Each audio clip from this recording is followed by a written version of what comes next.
Welcome to the Rim Break Rodeo. We hope this video helps. You start by confirming you have your 12-digit Aadhar and the mobile number registered with it. That phone receives the OTP required. Once done, open the official Resident Services portal or the Aadhar app on a private, secure connection.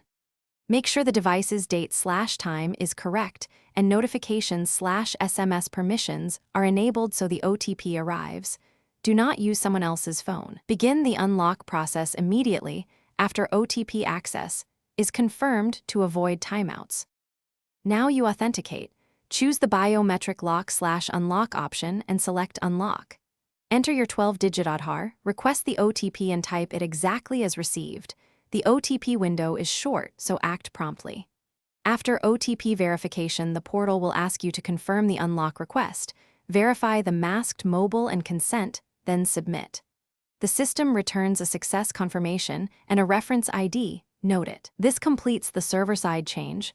The next step tests your biometric. Finish by verifying the unlock.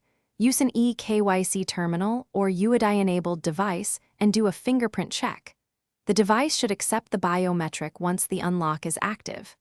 If OTPs fail, make sure the registered mobile has network and SMS reception, then request a fresh OTP and try again. Avoid rapid retries. If the unlock still doesn't apply, take the reference ID and your original ID to an Aadhar Seva Kendra for agent-assisted resolution. This avoids delays and verifies the status in person. Thanks for watching.